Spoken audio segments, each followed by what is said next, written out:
Hello, Lindsay Price here from Theater Folk, and we're talking about a new play today. It's new play day,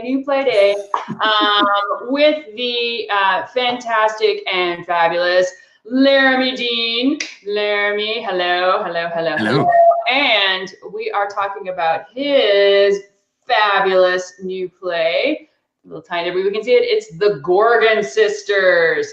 The Gorgon Sisters, yes, snaky lady. This is such a fabulous play. Not only are we getting a little bit of Greek mythology, which I knew that there were Gorgon sisters, and I knew Medusa had sisters, but I didn't have any other further knowledge than that. So we got strong women characters, and we got nice little bit of cross curricular. And I'm going to stop talking because I want to hear from you, Laramie. Let's start talking about the Gorgon Sisters. Where did this idea come from? Oh gosh, I was commissioned by the Montana Repertory Theater. I want to say in 2013, I think. And they have a program, their educational outreach branch of the Montana Rep, which tours around schools in Montana, and it is completely based in cross-curricular exploration, and they have a history of commissioning local playwrights in Missoula or in Montana to come up with plays that will be interesting to high school students and middle school students, while at the same time having some kind of curricular element. And I think I was pretty new back in Missoula, and Greg Johnson, the head of the program at the time, and Teresa Waldorf, who's the actual head of the educational tour, said, hey, we want you to write something about the Greeks. And I've always had a real interest in Greek mythology. When I was a kid, when I was really little, Clash of the Titans was on television with Harry Hamlin, if you guys remember that. And I was fascinated with the Medusa part of it. And it's terrifying. I mean, it's still terrifying. Ray Harryhausen's scary, mechanical looking Medusa. Go YouTube it if you've never seen it before. It's fantastic. And I have this vivid memory of Medusa. Perseus chops her head off, and like yellow gunk came out, and it was transformative. It was a transformative experience for me. So how did the Gorgons come about? When Greg and Teresa said, hey, we want something about the Greeks, I was like, oh, I want to write about Medusa. And then I went, oh, but Medusa's dead. And I bought this book of Greek mythology that talked about her sisters, Theno and Euryale. And I think I said what you said. I was like, oh, were there more than one? Was there more than one Gorgon sister? Yes, there were more than one Gorgon sister. And I love me a good, strong female lead. Buffy the Vampire Slayer has been very influential on me. And I wanted to write some hero's journey for one of the Gorgon sisters. And Theno means worst of the worst. And I thought, well, what does she want? Well, she wants to bring Medusa back to life. And so I set out from there and included lots of other Greek characters and Greek references, Greek mythological references. And then the play toured around Montana. It was originally called Once Upon a Time in Ancient Greece, Theno's Descent into the Underworld. Which was not Teresa Waldorf. I love you so much, but that was not the title that I really want. It's unwieldy, to say the least. So, a scotch. I had pitched the Gorgon Sisters, and they said, let's go with Once Upon a Time in Ancient Greece, Theno's Descent into the Underworld. So, once the play toured and everyone loved it, it's very popular. I said, if I ever submit this to anything, I'm going to change the title. And the Gorgon Sisters, it's nice, succinct, Wendy Wasserstein-ish sounding. Wendy Wasserstein wrote a play with sisters, and I can't remember the title, but that's what it reminds me of. Yeah, so then I submitted it to you. Here we are. And we love it. And now it is published, and all you have to do is go to theaterfolk.com, where you can find the Gorgon Sisters by Laramie Dean. You can read sample pages.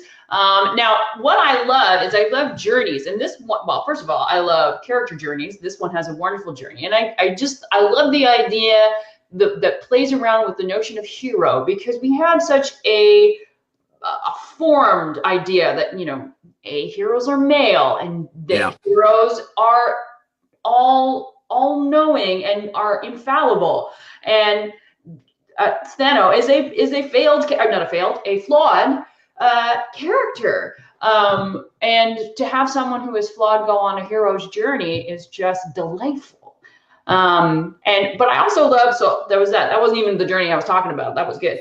But your play has gone on a bit of a journey, because originally it was like 3 actors, right? Yes. Yeah. That's the qualifications for the touring shows for the Rep are, well, actually it's supposed to be 2. I've written 2 other plays for them, Bronte to the Future and Morgan and Merlin. And after the Gorgon Sisters, they said 2 actors only, and you cannot use the tech person. You can't use the stage manager also as an actor, because that's what I did. There were 3 actors, and of course one of them was the stage manager, and so she's trying to do she's trying to run lights and sound, and she's playing Athena and Euryale and all these other characters. So I learned a lot. When they commission me, they often will say, well, for Bronte to the Future, they said it needs to be a mashup of Jane Eyre and Wuthering Heights, and it has to have 2 actors, and it has to be funny. I was like, no. Limitations are good. Limitations are good. So I really jumped at the chance to revise it. And what I love about it is it would work so well for an extracurricular play, or if you teach a drama class and you've got like 15 to 30 kids in your class, and you're trying to think, oh my God, what do I do with all of them in various levels of talent? And this play, the revision, and I think you helped me come to this as well. There are a couple of leads, very strong female leads, and some good parts for dudes. Heracles would be a lot of fun. Hades is an excellent. Hades. Oh, Hades is my favorite, because I think Disney's Hercules kind of gave us an idea, cemented this idea. James Woods plays Hades, and he's evil. I mean, he's not a good guy. And I always like to ask myself, okay, so what if we do the opposite? What if Hades actually is a lovely person? Evil, like, because he's doing his job. He's got a job to do. Can you imagine if human beings were immortal? We'd overrun the earth. So the guy's got a job to do. But there's also lots of little smaller parts. And you can have as many underworld monsters or Greek monsters, Greek mythological characters as you want. Really, there's something for everybody. Especially if you have a larger class, this would be real easy to do for a larger class. So that was also fun, moving it away from 3 actors to 30. You have like 18. There's like really whatever you want. It's really good for a class in that way, because it has it's got 9 guys, 9 girls, and then harpies and creatures. And what a great thing to assign your class if you've got some students who are more on the offstage side and the tech side. Get them to design the costumes, get them to design the harpies. What a great assignment would be to assign someone to create the costumes for these bird-like bird women. Angry bird women.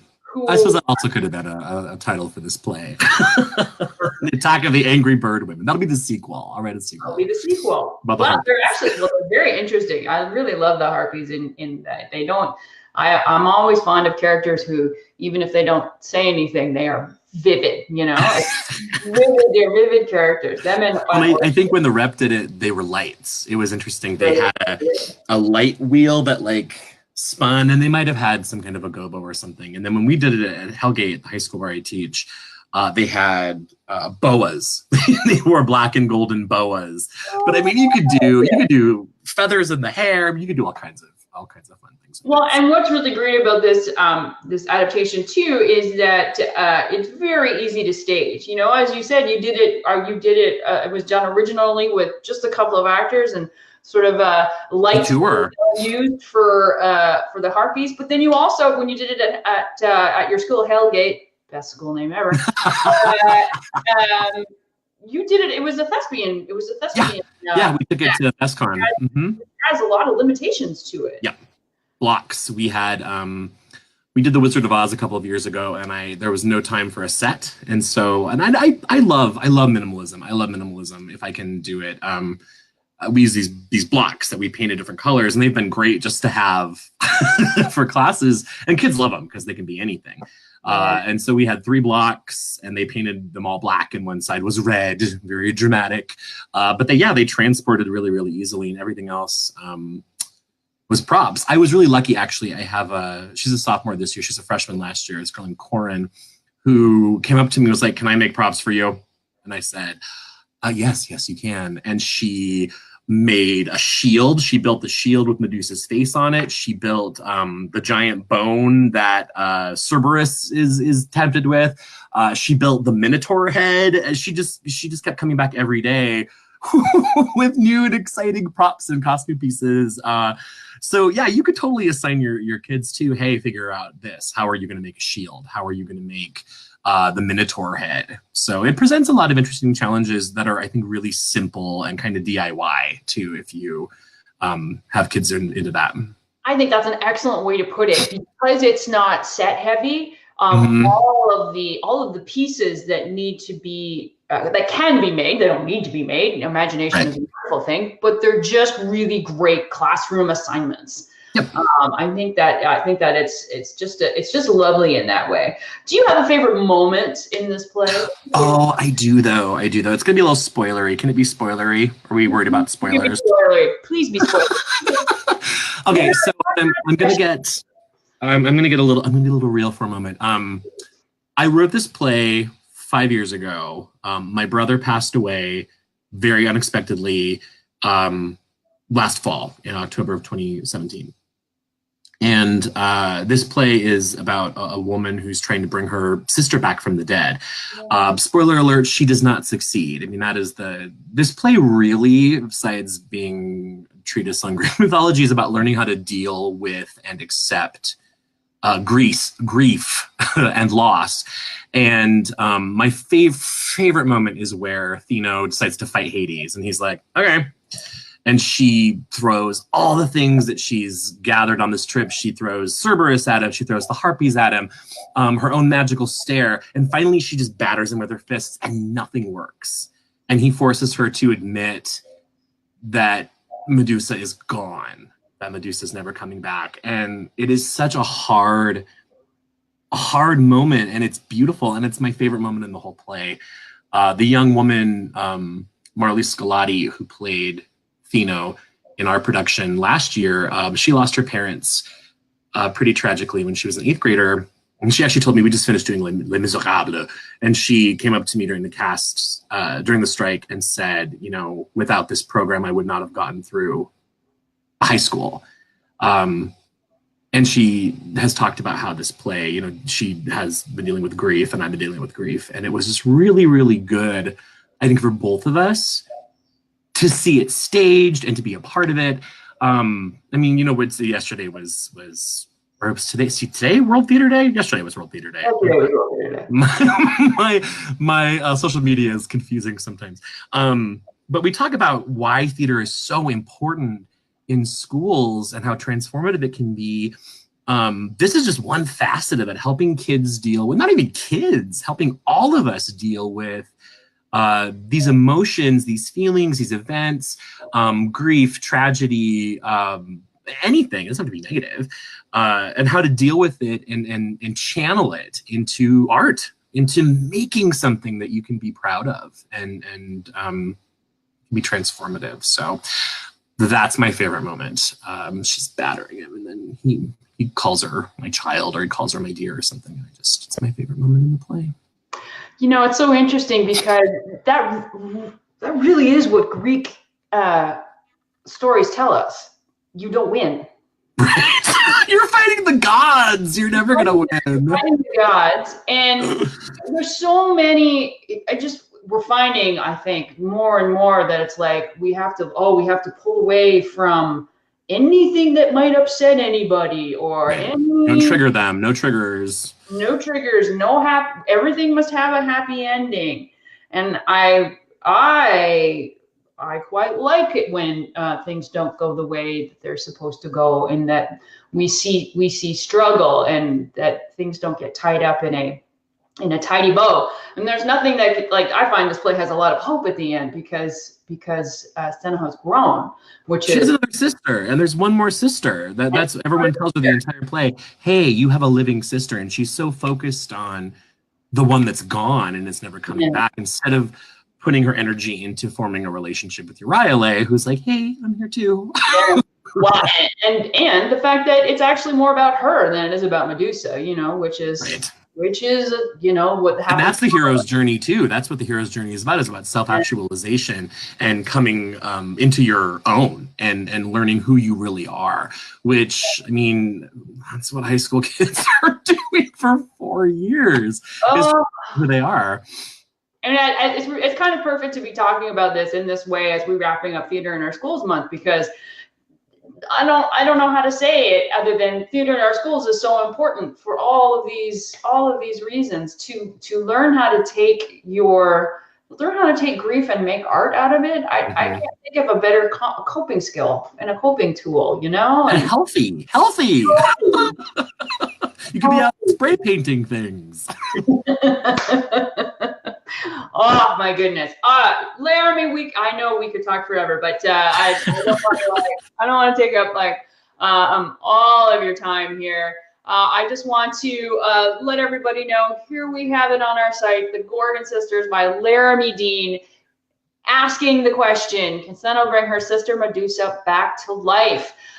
Hero's Quest. It's great for it's a long one act, but because Laramie also works with thespians, he knows that it needs to be that we need a one act version. So there's suggested cuts for one act competitions, and there's a simple set, lots of opportunity for your offstage students who could probably really get into makeup and costuming, and of course hair. We have the famous Gorgon Sisters hair. There's a wig that my friend Rosie made for us with my Instagram takeover later today. There's a video of me wearing the wig. So y'all should look for that. I love it. I love it. Thank you so much. Thank you so much for this play. Thank you so much for talking to me today. One last thing for folks who are producing this play. What's your biggest tip? Best tip? Simple is better, I think, and don't be afraid to let the kids make big character choices. Heracles should sound like a surfer dude. Hades is not evil. Theno is strong but vulnerable. I think keep those things in mind. I think that the characters are pretty dimensional, and not to leave that aspect behind. I think this would be a really great opportunity to focus on character work and dimension, and how so often characters in animated movies or cartoons or even in the myths themselves are pretty one-dimensional, and how to find the other sides to all the characters. Love it. Awesome. Go to theaterfolk.com and have a look at the Gorgon Sisters and have an amazing day. All right. Thank you so much. Thank you.